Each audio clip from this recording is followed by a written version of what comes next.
Pro wrestling talk from the four corners of parts unknown. This is That Wrestling Podcast. Welcome to That Wrestling Podcast. I know nobody has really anything going on. A few hours ago, we were like, man, there's not a lot of stuff to talk about this week on the podcast. Well, we were wrong. Who listened to the new Limp Bizkit record? I'm four songs in. And okay. That's about where you want to stop. Yeah, pretty much. Wait a minute, are we in a time warp? Is it 2000 right now? What's going on? I thought the first couple songs had a good mix of $3 and Significant Other. And then as you go down the track listing, it goes into that really bad era that Brian liked, The Unspeakable Truth, and results may vary. So I loved it. I thought it was good. Not great, but we have to remember this is a comeback record for Limp Bizkit. Kevin, what do you think of it? I think your review was fresh. I heard that one. I heard that one. And I forgot my snacky poo for the podcast thing. But yeah, the first couple songs, Dad Vibes was pretty cool. It did sound a lot like Sig Other and Chocolate Starfish. The one song where it's back and forth was like, Limp Bizkit sucks. Oh, you really like that? It kind of reminded me of when him and Jonathan Davis did that back in the day. All in the Family. All in the Family was a song. What you're talking about is a skit. So it was like 3.5 minutes long. I know, because there was a skit and then there was a little bit of music, but yeah, I thought the skits were a bit much, but the music-wise, there were some of those songs. I'm like, yeah, this is good. First 5 or so, too many slow songs, too many Fred trying to sing. It was good. It was. I liked it a lot better than I thought I would. I'll just say that. Yeah. And Brian, you haven't got anywhere near it yet? No. I said I got through the first 4 songs. Oh, okay. So that's about it. But I did have a laugh because when I was listening to it, I was driving to pick up Harper from school, and it's me and all the other cars of parents and I thought to myself, I've been listening to these guys since 97. And if I ever would have imagined that here we are 24 years later, I'm sitting there in my little car waiting to pick up my little sweetie pie from kindergarten, listening to a new Limp Bizkit record, I would have fucking bonked myself on the head. So I'll give you a full review next week, but yeah, so far it is what it is, right? Well, the last 4 or 5 songs are in that era you love, the era that sucks. So you're probably gonna give it the Grammy. Okay, what are you wearing? What are you wearing? What are you wearing? What are you wearing today? What are you wearing? What are you wearing? What are you wearing today?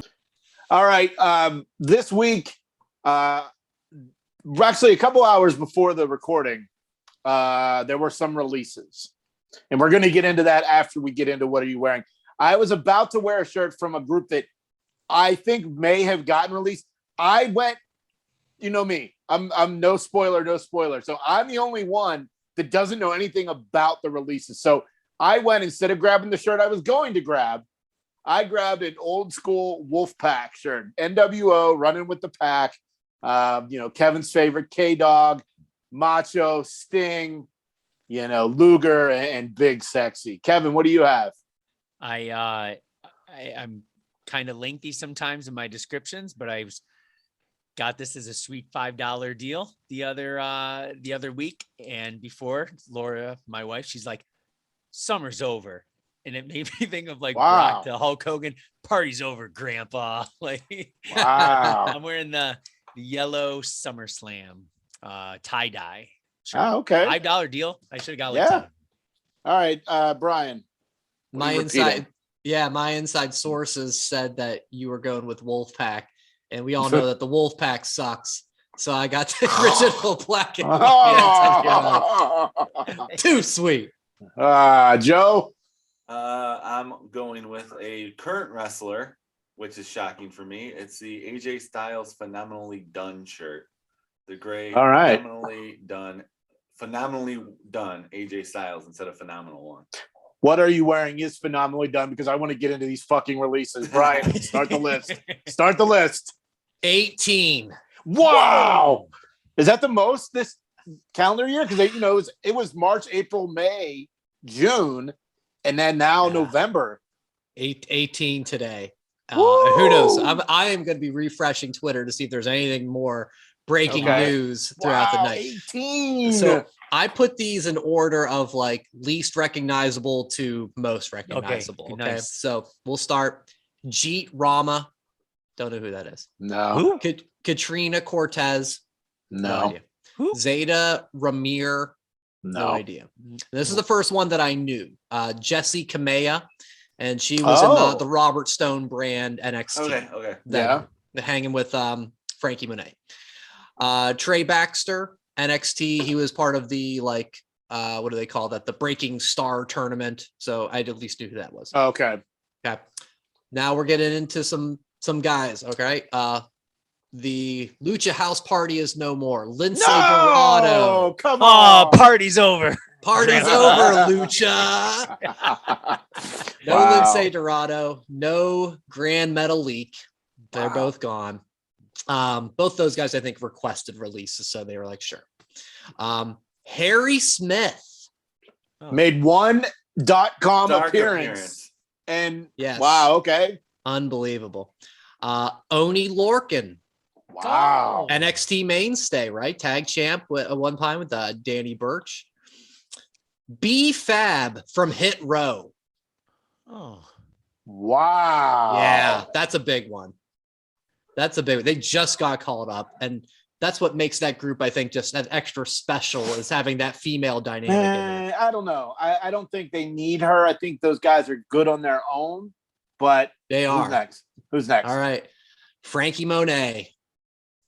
Wow. Taya Valkyrie. Yeah. Jesus. John Morrison in the company. Like, how could this happen, right? Scarlett. Good. Her. I mean, when she showed up in NXT and they treated her like a big deal. Absolutely. Right? Like, I'm not the only one that thought like her entrance felt like a big deal. But then, like I said, her first match, I was like, nothing special. Like, they treated her like a big star, but they never let her do anything. Right. Sure. In the ring. Sure. Well, okay. On a show of fingers on a hand, how many matches do you guys think she actually wrestled in NXT? I think 4. Yeah. Yeah. It's 3 or 4. 5. Yeah. Wow. That's it. Wow. Okay. Go flourish somewhere else. We've been wondering where this person has been. Scarlett Bordeaux.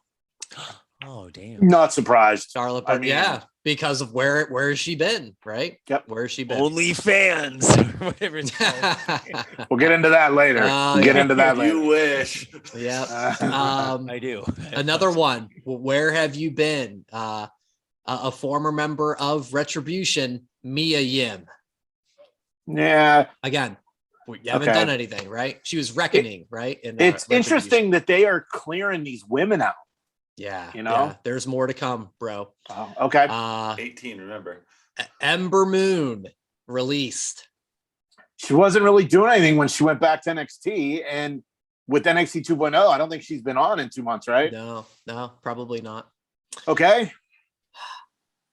Eva Marie. No! No! She's too big for one brand. Well, at least her shirts now will be $5 coming up very soon at Black Friday sale. So, really? Yes, really. Not given a chance at all to do anything of substance. If you buy the shirt, will you please buy a wig? My hair's pretty long, so I mean, I might be able to, dye it pink or something. And those Spirit Halloween stores should be still on their last leg, so maybe I can find a pink wig. Brian, of 18, how many did you go through so far? We have 3 left. 3 left. 15 down, 3 to go. This is a big one. Nia Jax.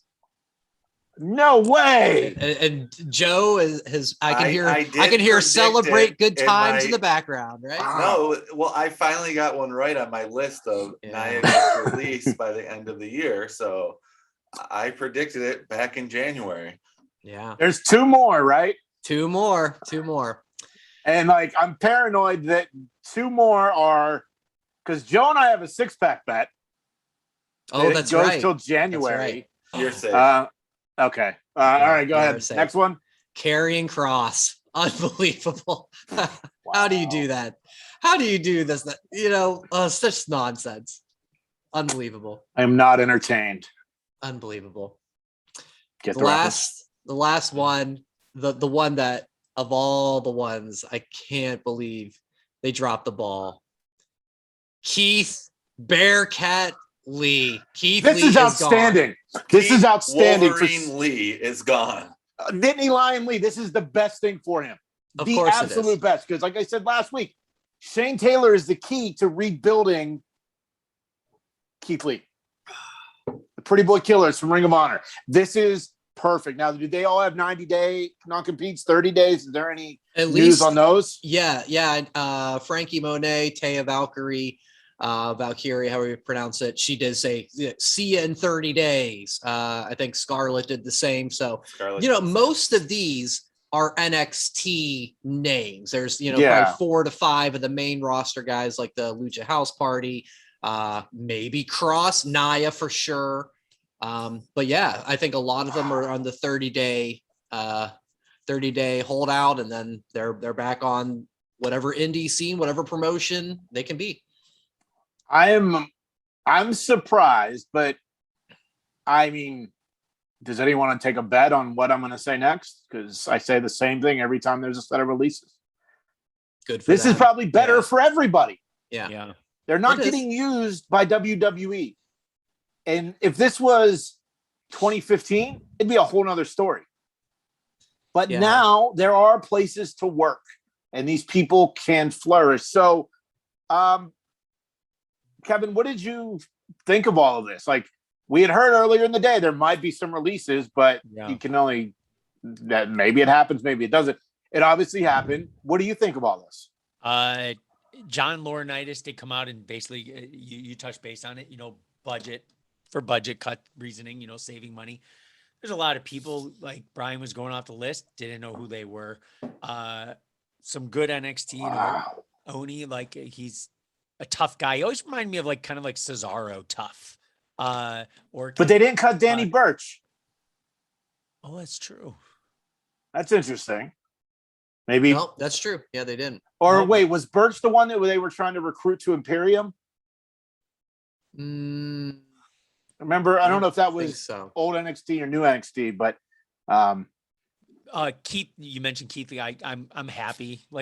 He hasn't done anything for me in a long time. Like he looked tough a couple weeks ago and looked good, but I don't know. I'm glad he got himself together with his health problems and he came back and he looked great.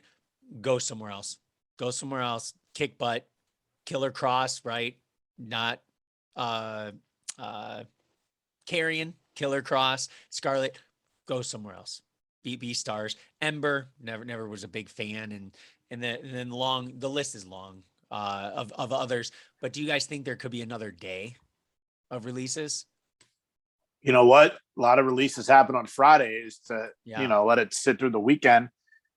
I mean, at this point, I don't know who would be left. I mean, can you think of anyone that wasn't cut that you thought probably would have? I'll tell you the 2 that I thought was going to get cut, which I didn't wear their shirt, was the Viking Raiders. I love those guys. Okay. Oh, yeah. I thought they were going to be cut. That's why I didn't wear the shirt. So I was, it's like, yeah. I mean, is there anybody you start to think about okay, now that we've had a week or 2 shows now for maybe each brand after the draft, who hasn't been on yet? So yeah, Viking Raiders fits that. I think a name that Cross, Keith Lee. I mean, they haven't been on. They weren't on this past week. AJ Styles hasn't been on. Yeah, Edge hasn't been on, but he's not going to get released. No. Dana Brooke is one of them. I'm always like, yeah, you're still around, but yeah, I don't know. It's big. The ones that we talk about with all those that I think are the most shocking are just Cross and Keith Lee, just because you rewind to a year ago, they were the man. in NXT. Cross and Scarlett, the entrance, so money. Keith Lee, he was double champ in NXT. I think I said it in my 5 count of like dream matches for the brand, the draft. Keith Lee and Brock. I'm like, you can make this a match, and it's all gone. So those are the ones that hurt. I think that I still just boggles my mind happened. So we think all this. Oh, go ahead, Kevin. Hold on. Go ahead, Kevin. What were you going to ask? Joe probably has something way more smart sounding than I was going to say. Not really. Probably okay, not. but I was going to say, It'd be a first. over or under, all of us put together, how many discount shirts will we buy on WWE.com? I'll buy Eva Marie. They'll go what, $7, maybe $6.99, and I they're just going to throw in a holiday deal. Yeah, Black Friday's coming, so that's usually a buy one get one free. Yeah. And then they might do a Survivor Series, like a 50% off belts and shirts or something. Realistically, though, I'll buy the Eva Marie shirt. I just looked; it's still full price. Keith Lee still up full price. I don't really think any do any of those other guys have shirts. Right. Guys and girls have Karrion shirts. Kross. Yeah, maybe. Is there still a Lucha House Party shirt with like a sombrero, Like the and In Your House maracas? logo? Yeah. The In Oh Your yeah, House yeah. logo. Sure. Let's Take see. a look. Take a look. That's a collector's item. Well, the issue I have with all the releases, and this is going to shock you, too many of the women got released. I think they pretty much have established that the women's revolution is going to be taking a hiatus for a while, because there are only 4 women that they care about, and that's it. 2 on each show. They're gonna feud forever. What's the point? I think we need to just accept the fact that the women's wrestling is going to have to be Charlotte, Becky, Bianca, of and course. Sasha. And then when Bailey comes returns back, She'll be bye 5. Bianca. And No. it's going to be Bailey, I think- Sasha. I say I throw in think the 4 plus I think- Asuka plus Bianca. There's 6. But that's what my big issue was. I mean, besides the fact that Karrion Kross had absolutely no shot, he got ruined on night 1. We know this, but this is the best for him and Scarlett. Keith Lee has been ruined. I mean, Jason, you called it back earlier in the year. It's like, I wish Keith Lee would talk like a human. Now he might be able to again, Maybe. instead of talking like this. Well, okay. Here's the deal. Let's just round up to 10 women in the women's main roster on WWE. This makes total sense to get rid of the tag belts and unify the women's title. Isn't that a step backwards? I don't think so. I think do. that if they're cutting all these women anyway, and they're just going to have the best of the best, then, or maybe you do it in some weird winner take all. Who are the women tag champs right now? I don't even know. Rhea and It's Nikki. Rhea Ripley and yeah. Nikki ASH. You know, the 2 that were champion a couple months ago? Okay. Rhea and Nikki defend in a winners take all match against Charlotte and Becky. Charlotte and Becky win the tag belts. Then at Survivor Series, that's gonna make the women's revolution even better, where it's the same people winning all the time. I'm telling you, these are the people that have the belts, asshole. Can only go with what I'm working with here. So then Becky and Charlotte have the legit winner takes all at Survivor Series, and they take the tag belts and they get rid of them. Yes, that's how you do it. That is how you do it. And if you're wondering, Lucha House Party does have a shirt on shop. It's the In the Fire t-shirt. It's not the house rep, whatever. So Saw a little of that last night, Kev. Yeah. yeah. Where do we think these talents are going to go, Brian? You don't have to name off all 18, but if you got a couple that if you think they're going to end up certain places, go right ahead. I mean, Taya makes total sense for Impact again. She just wrapped up there, seemed like over the summer. So, she can fit back in right away there. And as far as I think, Keith Lee AEW. Cross and Yeah. Scarlett, they had a big run in Impact, I think, right before that. So I see a lot of, home reunions, so to speak, to the promotions. Joe, where do you think some of these people are going to end up? Ember Moon will go to AEW to help the women's division. I can see Okay. that happening. I could also see Keith Lee going to AEW. Those are like really the only two I would want to go to AEW. Everyone else, Impact, maybe throw a couple GCWs in there with Oni Lorcan. Him versus because Cardona said, "I'll fight you for the internet championship," and he said it was on, so we could get another GCW main event right there. It's everyone else. They'll pick up somewhere. I think Cross could end up in Impact for the obvious reason. I think he could do some stuff in Japan. Yeah. Definitely.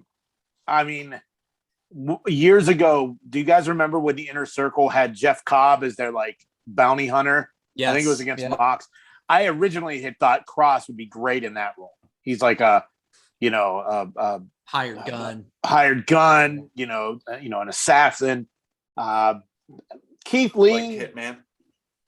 Yeah, like a hitman. Yeah, like a hitman, not the hitman. Oh, hitman. Keith Lee, like I said, he needs to get back in with Shane Taylor. Pretty Boy Killers, Shane Taylor Promotions. This has got to happen. This is what Keith Lee needs. And as far as the women, I mean, I wouldn't be surprised if Taya ends up in AEW to help the women's division with Ember. And I know you're going to hate me, Joe, but I think Nia Jax could end up in AEW. Yeah. I mean, I told the story. My wife thought Nyla Rose was Nia Jax. We can get the Nia versus Nyla collision that your wife has dreamed of. No, it's going to be like that Spider-Man comic. It's you. Okay, so we'll see what happens. Best of luck to everyone, right? Yeah, of course. Like on their future endeavors. Yeah.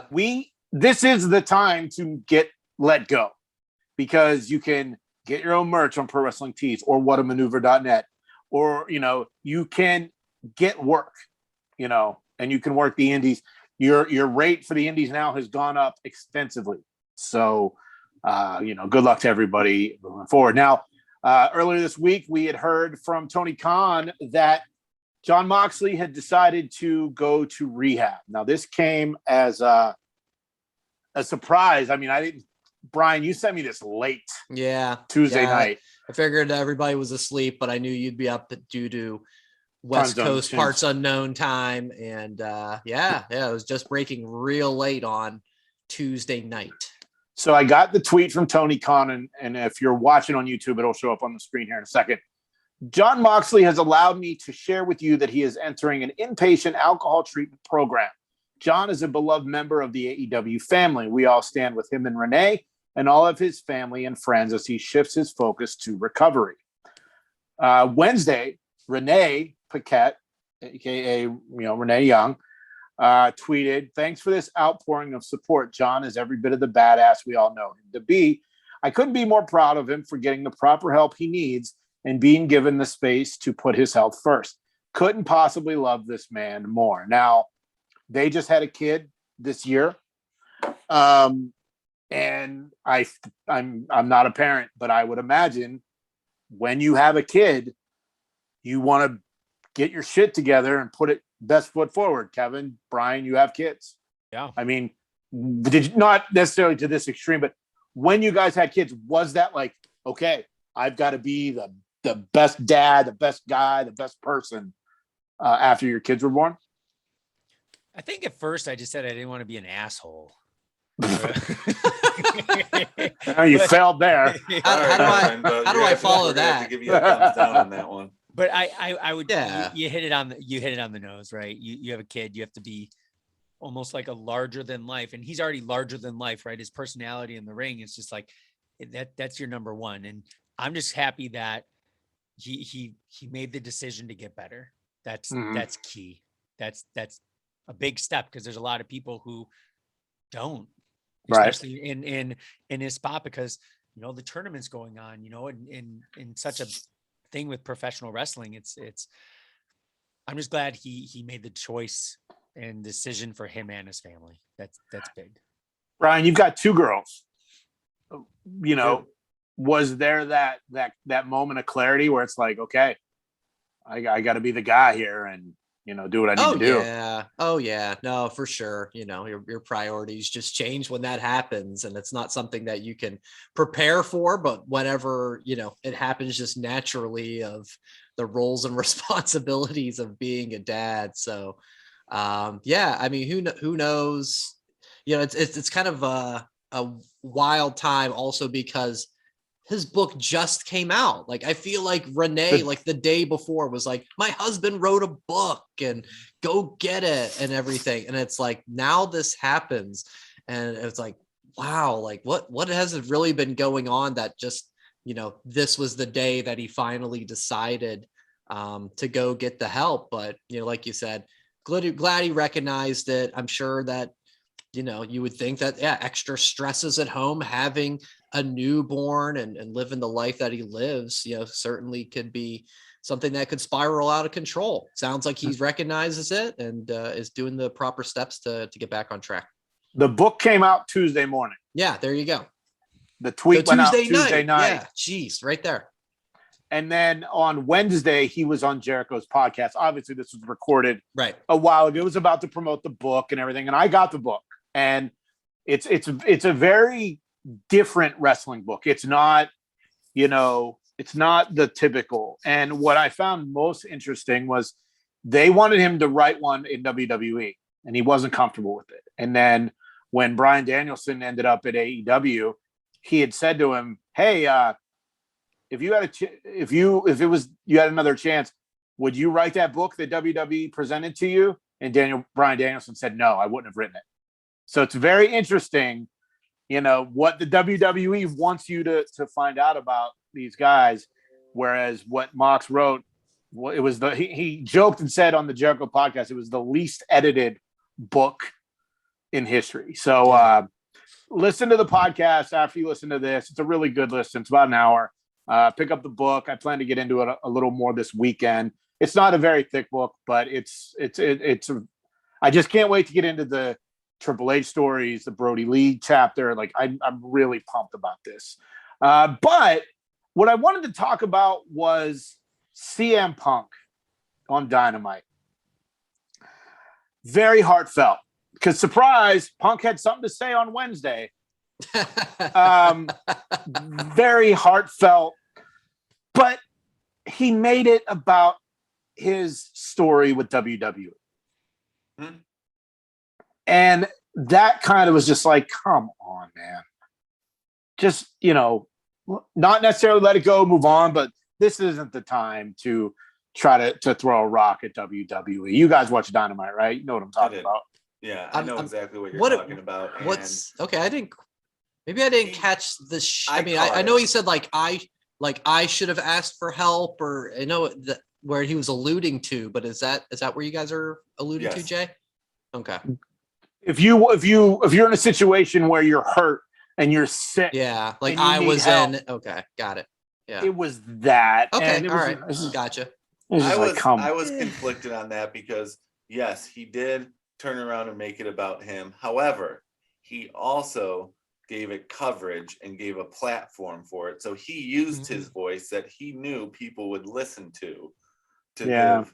So I'm not hating on it. I was a little bit going, okay, typical CM Punk promo where he has to do a dig, but he did give his voice as a platform for something more important than his own ego. So I'm going to say, you know what? I'm giving him a pass and a bravo for it.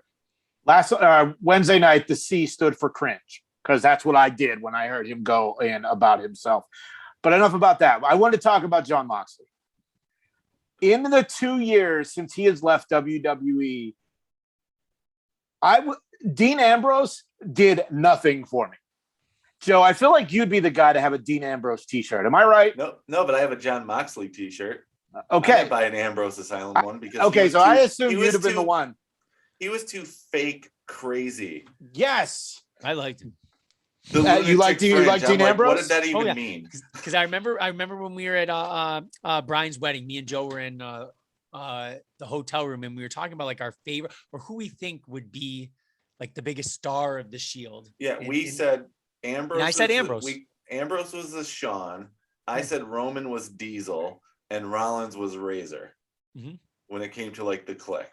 Nice. That's what I can. You guys were doing your own 5 count 10 years Yeah, ago. we were practicing the 5 count 7 years ago. You know, the podcast was born the night of your wedding, Brian. That's so right. Maybe they were just getting ready, you know, Practice practicing. show. Yep.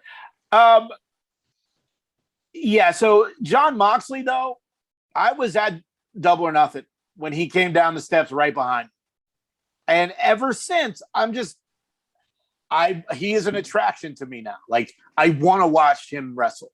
I want to hear Wild Thing. You know, he ran right by us at Revolution. The stuff he's doing on the indies, the GCWs, you know, just showing up wherever. The Josh Barnett Bloodsport. I think that what he has done in 2 years is no one will ever duplicate it. Right? I mean, is there anybody that you think could do what he has done? He just has that unique, you know, the timing was just perfect for him, where the promotion AEW was launching like the weekend or like week after he left WWE. And I think if AEW wasn't around, he still would have had this amazing life of doing all these indie promotions, doing New Japan, and would be, seems like be perfectly content and happy doing that. And, you know, by proxy would gain even more popularity. AEW was just almost like the icing on the cake for him of just still being able to have that national platform with the TNT show and everything, that it just all fell into place. And so, yeah, I feel like he's an anomaly. An outstanding second act that I don't think will ever be touched. Kevin, what do you think about Moxley in the last 2 years? Brian brought up a really good point of him going to AEW. I think part of the reason why he's flourished so much in AEW is because it was kind of before they started bringing in so many new and more, so many, you know, updated roster. The roster is getting so much bigger. You can say ex-WWE because that's what you mean. He was a big fresh. He was a big fish in a big pond, but he didn't get lost in the shuffle. Like I remember when he walked by us, dude was jacked, right? I didn't realize how big he was. Like, I liked him as Dean Ambrose.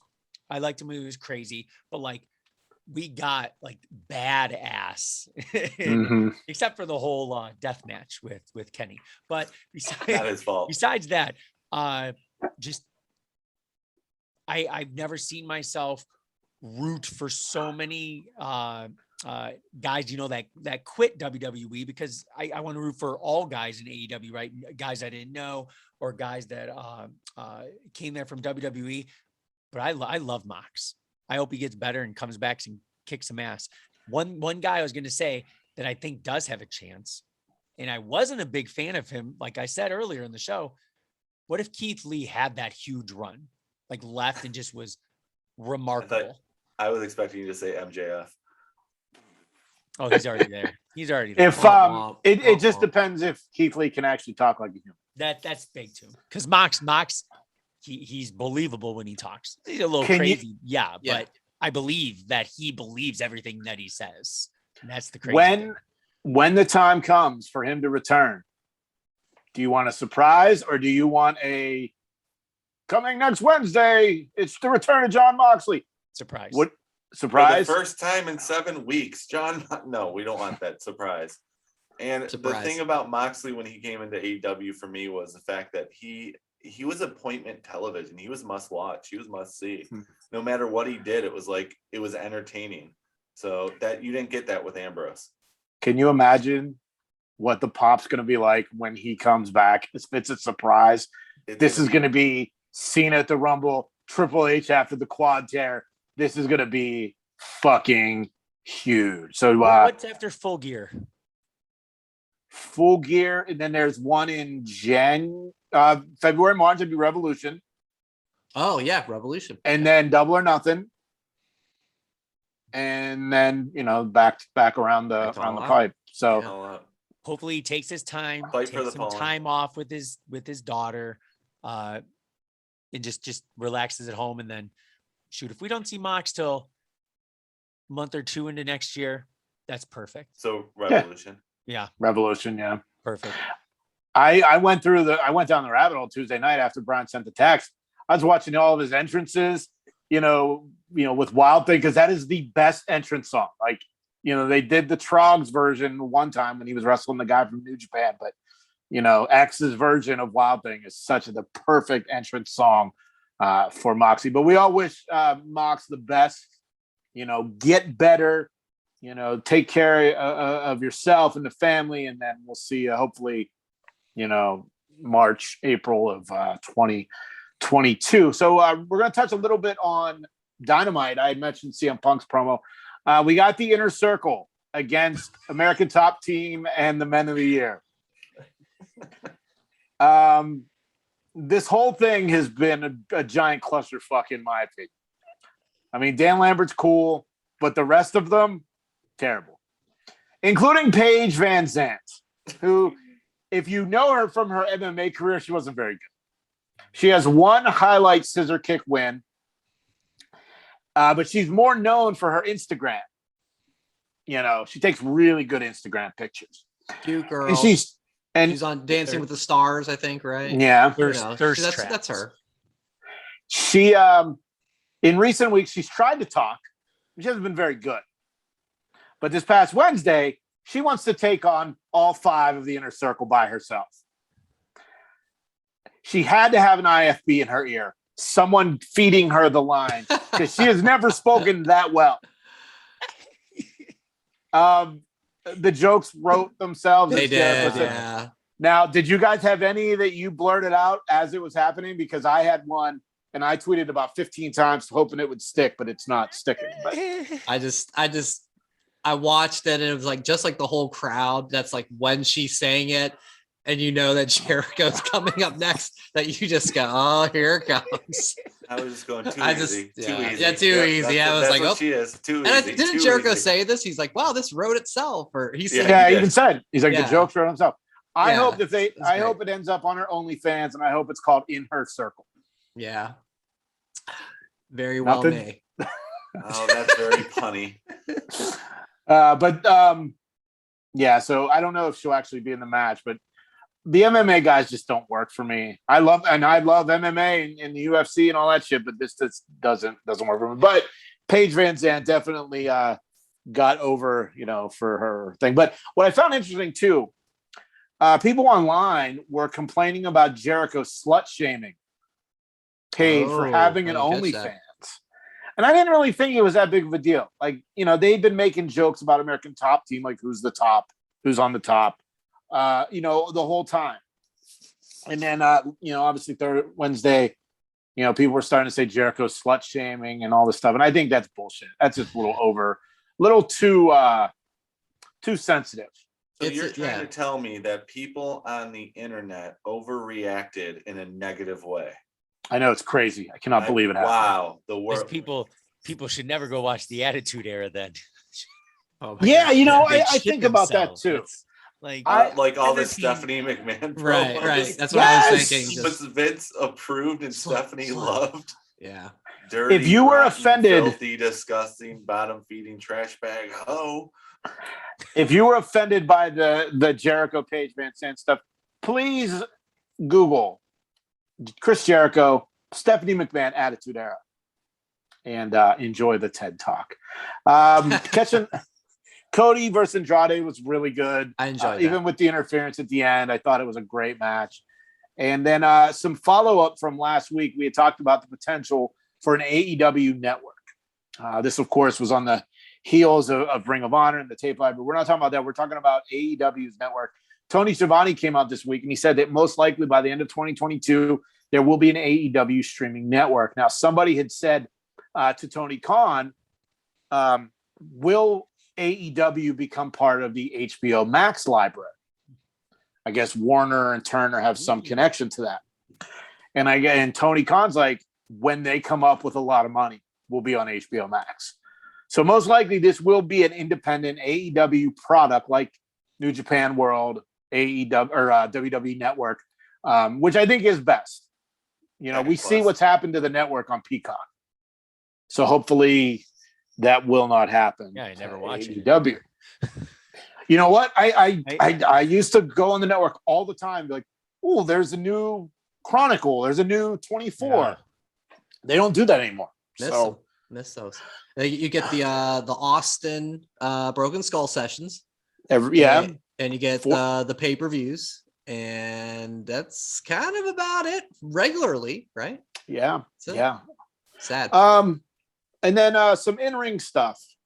What do you guys think of Kofi Kingston being knighted by Xavier Woods? He had pretty cool shoes. It fits. Yeah. It fits the character. It fits the storyline. It just fits. Where do you think this goes? Ooh. Brian? I hope it goes to Xavier just being so over the top that Kofi goes, hey man, like cool it, and that they fight. I don't think it's going to happen. Just bigger than Kofi Mania. Well, oh yeah, right. I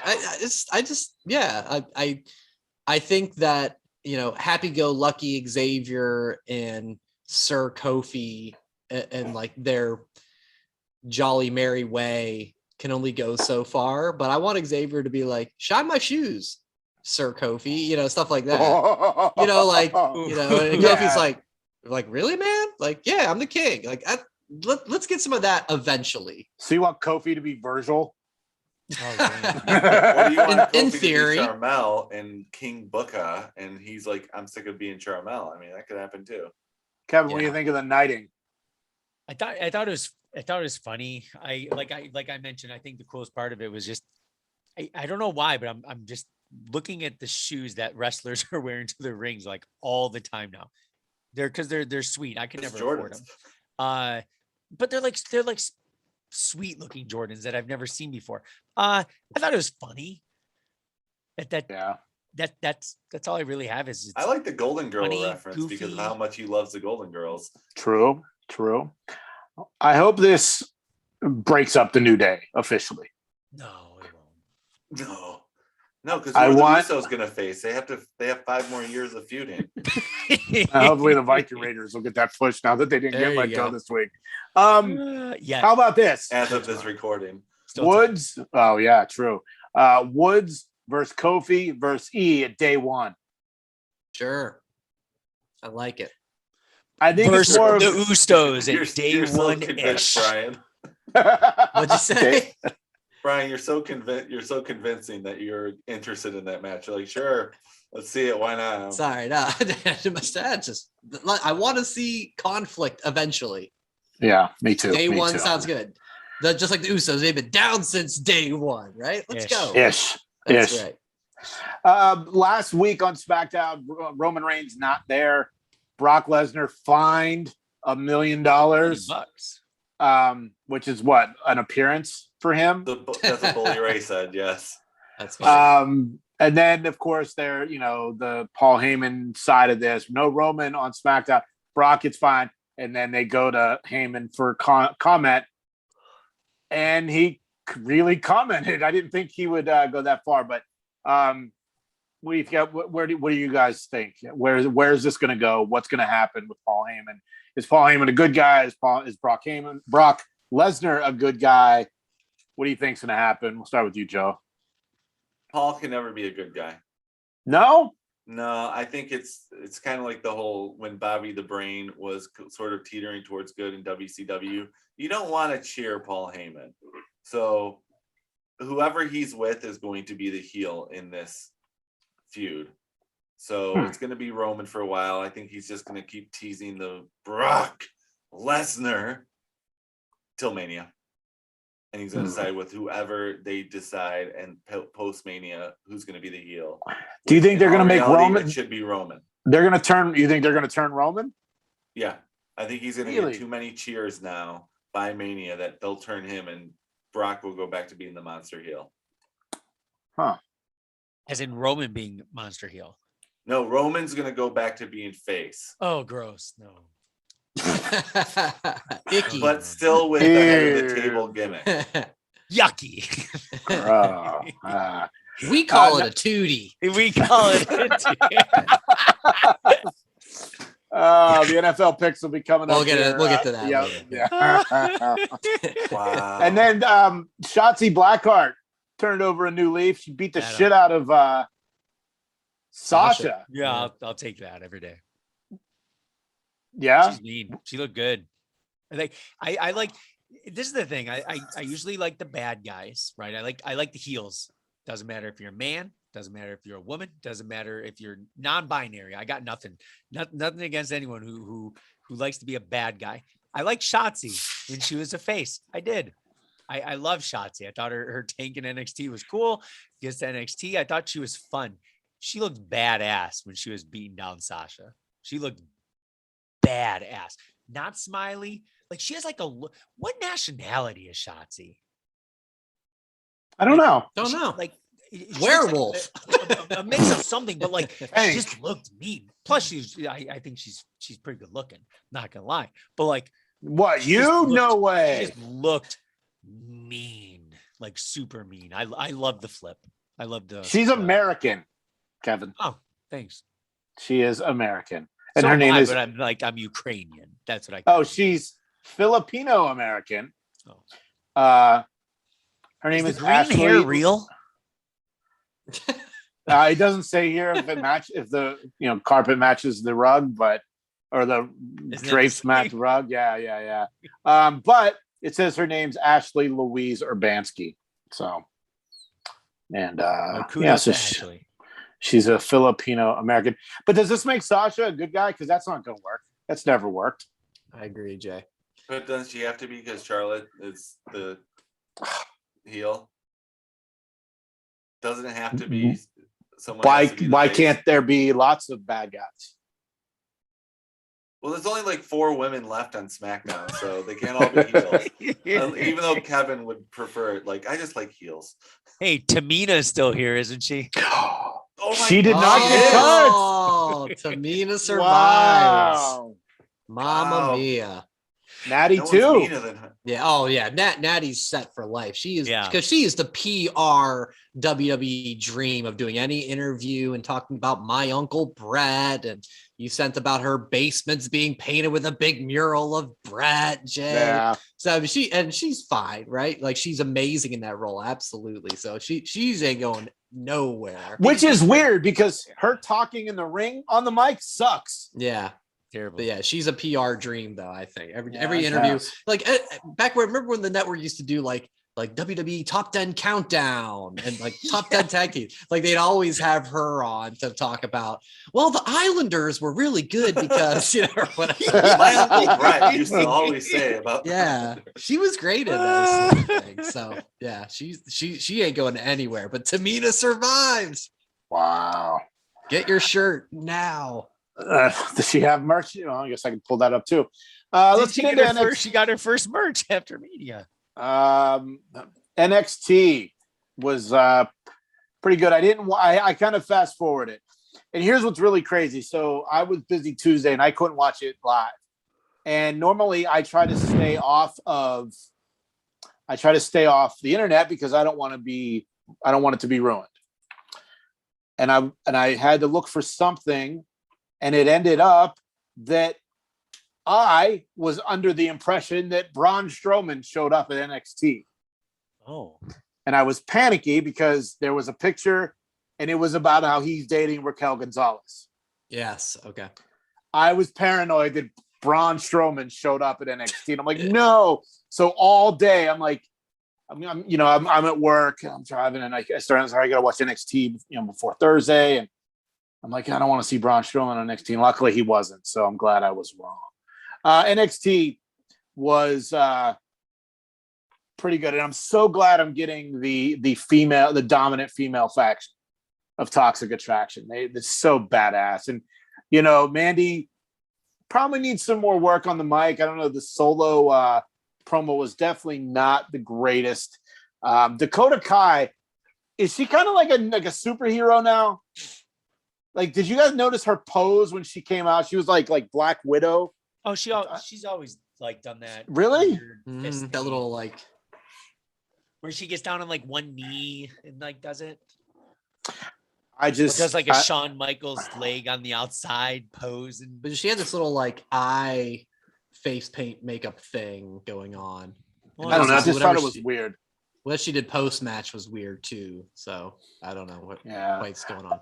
And then my guy, Andre Chase, who I thought was in the midst of a Austin 316 promo moment. That's what I said. Yeah. He got me sold on that one on Tuesday. And he has the student section. Fucking genius. The students. I love Andre Chase. And when that Black Friday sales rolls around, I may buy the Chase U. He got beat down by Braun Breaker. And then the main event. Don't worry, Jay. That's a teachable moment, as we've learned from Andre Chase. Yes. Life is full of them. Mm-hmm. Yeah, so good. So good. And then main event, Johnny Gargano and Dexter Lumis lose to Carmelo Hayes and Trick Williams. There was that little tease of Ciampa and Gargano as they were passing, which I thought was cool. And those were two people that I thought may have gotten released when I talked about the six-pack bet earlier. It also came out this week that Kyle O'Reilly's contract's up soon. So, I mean, I don't know. I mean, I thought he could be Shawn Michaels, and you all like said that wasn't going to fucking happen. But not even Marty Jannetty.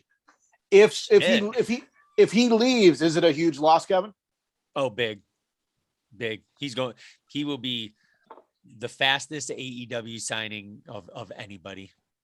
I saw like somebody put like a not a meme because it wasn't funny, but it was just like a collage, and it was like showed like Young Bucks and Kenny, and then on the other side it's like, what if Adam left them, and then you see Bobby Fish and Kyle O'Reilly, and it's just like, that would be kind of fun to see them kind of how can I say, reunite in AEW. But then I also think like have him go to AEW, him and Fish get all excited, and then Adam like turn on him and say, "Get the fuck out of here!" Like, something like that. It opens up. I think Kyle. I don't know. I feel like NXT's failed him because they made him look so tough, and then like had him wear like the fedora and cool Kyle. Look weird, very weird.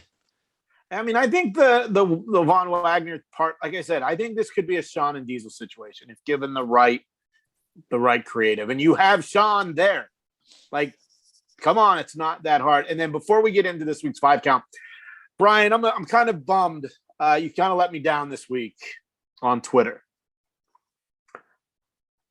We all knew when Kevin Owens said it might be 3 years, it might be 3 months. All the internet people were like, "Oh my God, he's going to AEW." And you tweeted it. I did. Oh, Brian. Stirring up the pot. No, you just took the bait. True. Yeah, I don't know, but I don't think he's. You know, WWE laid off 18 people so they can bring out more money on the contract.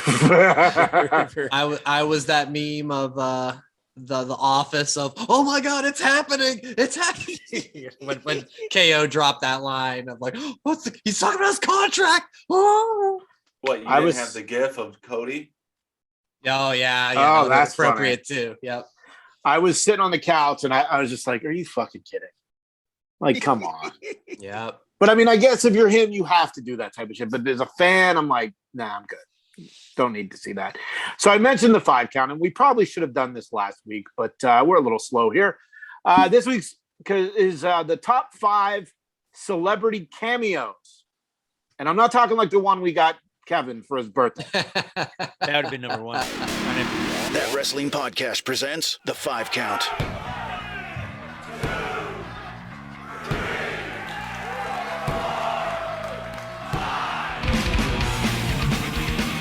We do it every week. It is the 5 count. And this week it's the top 5 celebrity cameos, not like the Bret Hart one that we gave Kevin for his birthday, but, you know, celebrity appearances in the world of professional wrestling. So, Joe, we'll start with you this week. What is your 5 count?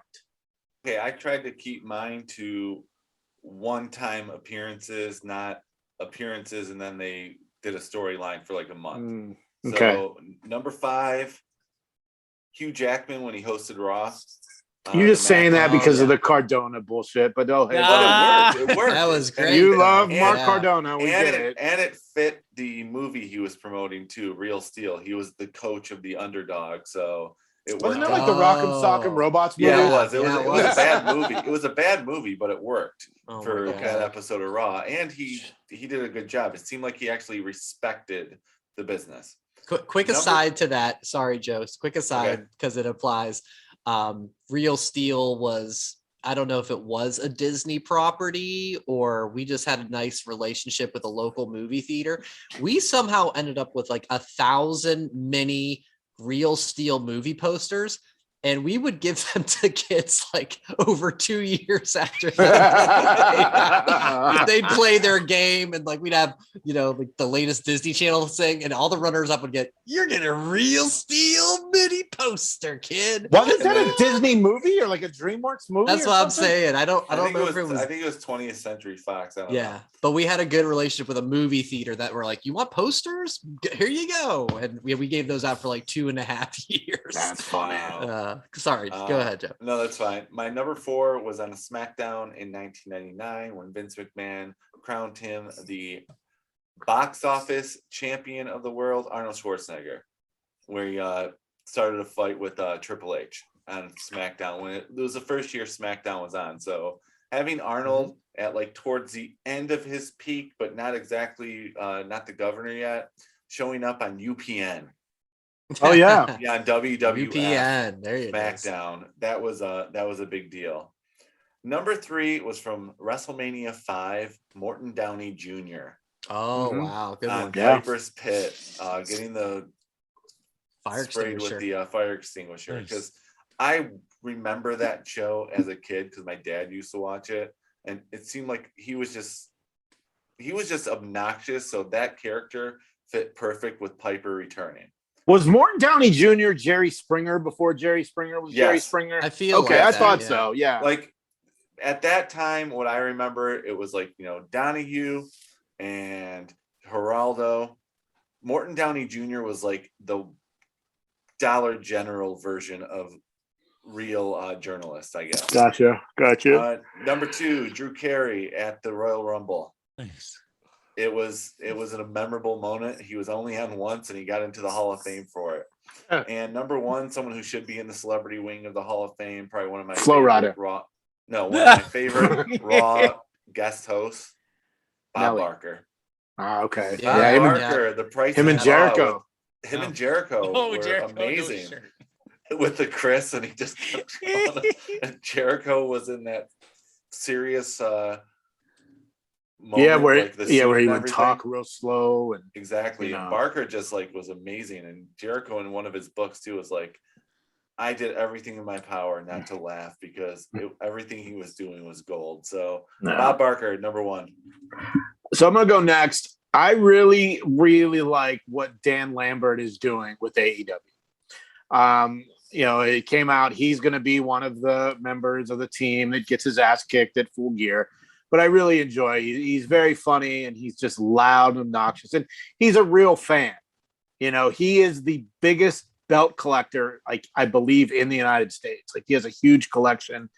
He was on the Treasures show when they had. US belt I think that's because or the it was one TV with Conrad. championship. No, I don't know. It was one of them, but Okay. he was on that show. That was his belt collection that Conrad went to. Number 4, when I was a kid and the movie No Holds Barred came out, Zeus, Nice. Tiny Lister. I mean, that's cool. Yeah, That's I awesome. get that one. That's great. At the time, like that was just such a cool thing. And that was for, I believe, SummerSlam 86, maybe 87. 89. Okay. And I thought that was a cool tie-in. Number 3, Floyd Mayweather for the match with the Big Oh, Show at good one. WrestleMania. Good one. And Big Show was like, dude, you got to hit me. You got to make it look real. And I think he broke Big Show's jaw with the brass knuckles. Yep. So, number 2, he gave us all such a treat, such a yearly event that can only be known as Summerfest. Jeremy Piven was a guest host. It was supposed to be SummerSlam. He said Summerfest, and now jokes for everybody, for all of us. Yeah. And number one is going to surprise a lot of people. I really enjoyed what this woman did because nobody thought it was going to happen. And no one thought she could perform the way she did. Snooki at WrestleMania 27. Oh, my. John Morrison and Trish Stratus and Snooki against Ziggler and Lay Cool. And Snooki was a gymnast and a cheerleader, and she used that in the ring. So, Brian, were you at that one, Brian? Was that the Arizona one? No. Mm-mm. I feel like that was maybe the Orlando one. Okay. I was not there. Yeah, so number one for me was Snooki at WrestleMania 27. Wow. Kevin. Yes. Number 5, Snooki. No, I'm just kidding. Yeah. I went MJF. Mine's a little mix of appearances plus some famous people in matches. So kind of like a little bit of both your guys. Number 5, Raw host on November 1st, 11 years ago, Pee Wee Herman. I remember just a lot of the backstage stuff, just funny shenanigans. And it doesn't hurt that I did love Pee Wee Herman growing up. Big Top Pee Wee, Big Pee Wee's Big Adventure, the new one that came out. All of them are so good. Number 4. Before you go on, did you guys see the video from the Jericho cruise? Jesus Christ. It has to have a pull thing. It does, doesn't Does it talk? Does it still work? Not well. Wow.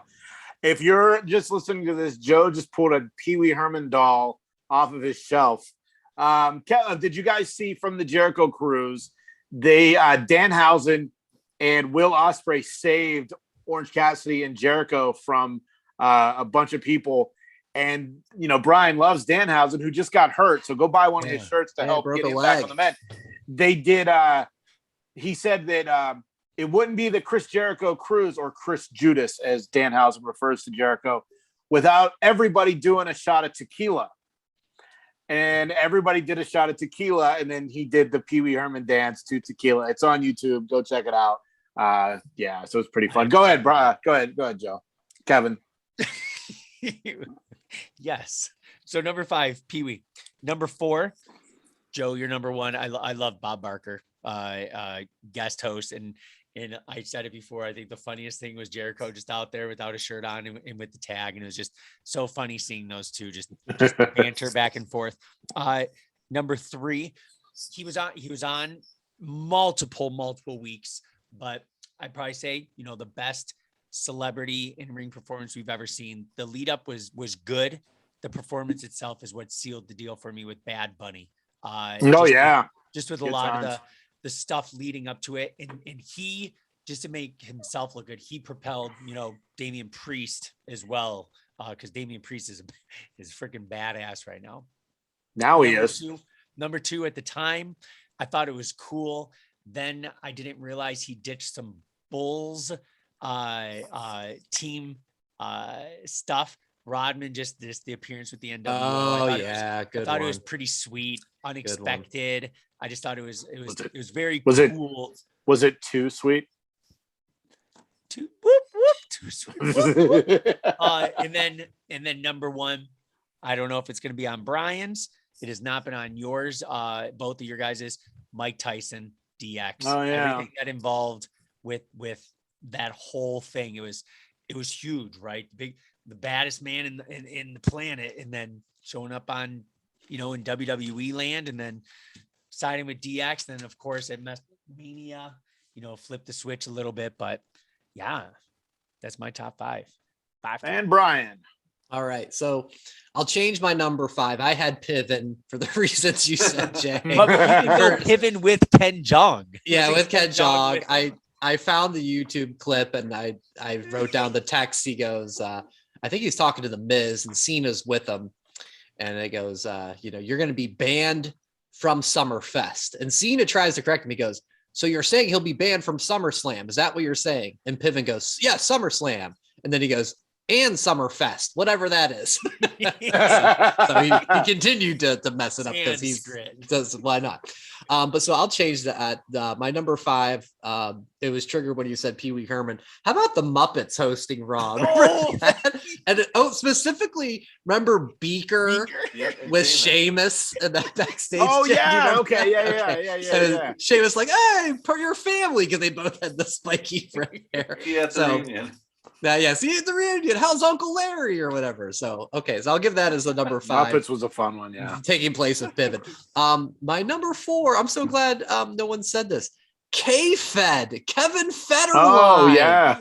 Remember this? So he was the ex-husband of Britney Spears, for those of you who don't know, and he started showing up on Raw in 2006 to promote his debut album, Johnny Nitro. Proposal. Playing with Fire was the album title. I think Limp Bizkit was going to use that for their new one, but it was already taken.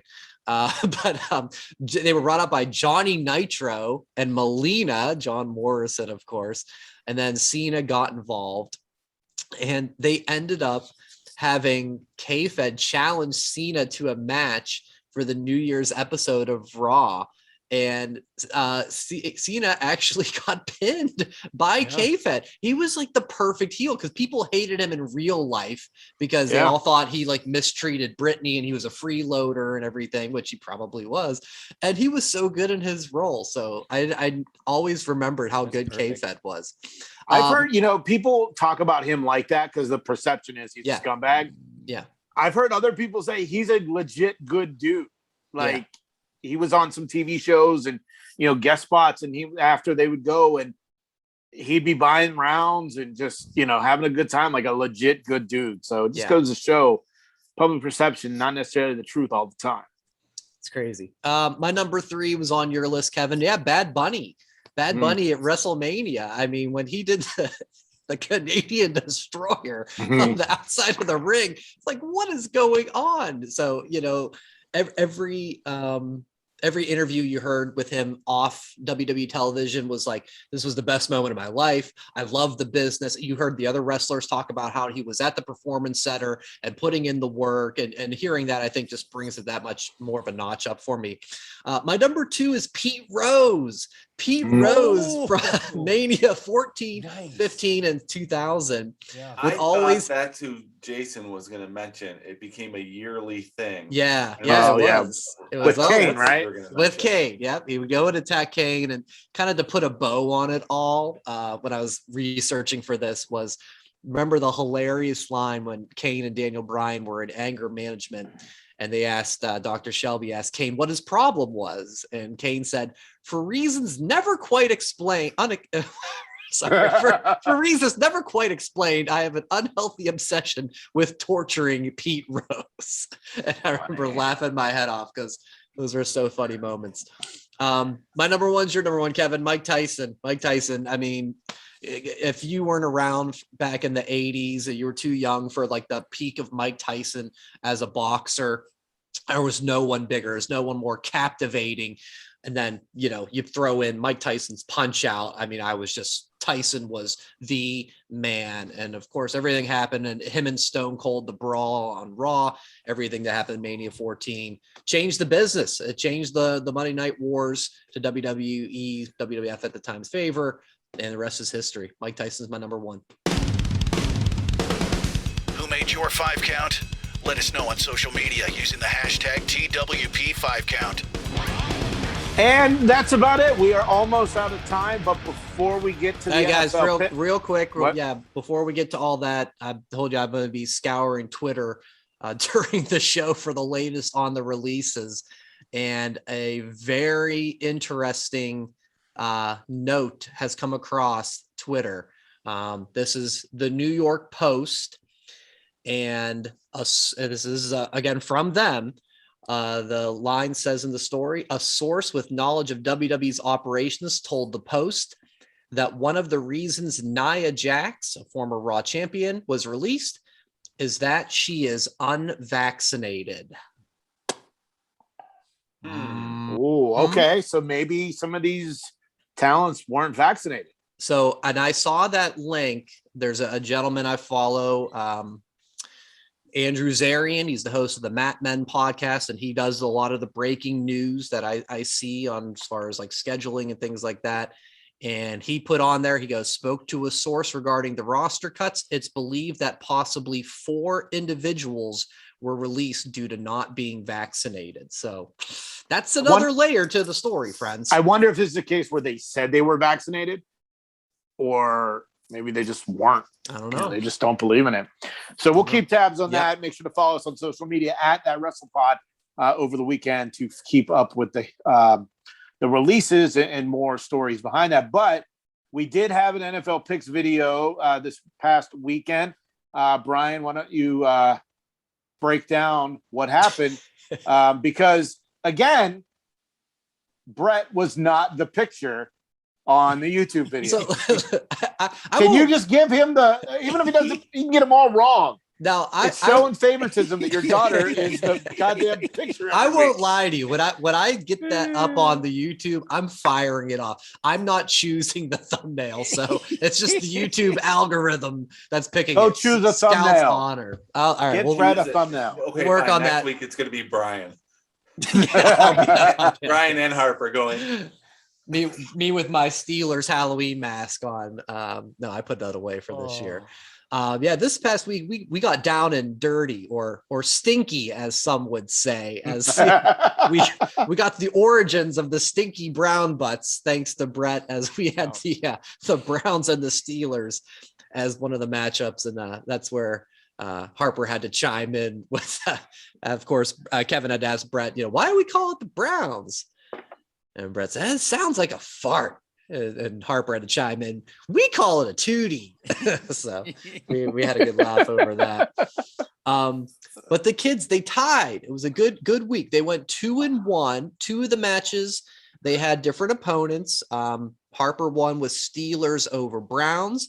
Brett won with Cowboys over Vikings, which I got to say, Cowboys had a backup quarterback in too. So that was okay, even a better pick. And then they both had Kansas City over the Giants on Monday night, which was close, but they both won. All the games were close. All the games all season have been close. Yeah. So coin flips all around. Both went 2-1. So that brings the standings. Brett is still 1 game up. He's at 11-10. Harper right behind at 10-11. What week is this? 9. Whoa. Okay. The Lions are 0-8. So yes, this is week. Yes, thank you, Joe. Thank you. That's how we do it every week. That's what week it is. Joe's like, well, they're 0-7. Well, the Lions are on a bye week this week. Yeah, Lions can't go. Let's factor in the bye week plus this time. 1. But I We're did on week 10. But okay. my buddy Beef sent me a funny meme about the Lions. He was like, watch your candy, kids. You might not know what kind of shit inside of it. It's like a Snicker bar cut in half, and you kind of see a Lions football ticket. Lions tickets that were inside the candy. So you can check out all the videos from this season on our social medias at That Wrestle Pod and our YouTube channel. Just search That Wrestling Podcast. So another week's in the books, and we will talk to you next week on That Wrestling Podcast. Thanks for listening. Follow That Wrestle Pod on Instagram, Twitter, Facebook, and YouTube. 1, 2, 3, that's it!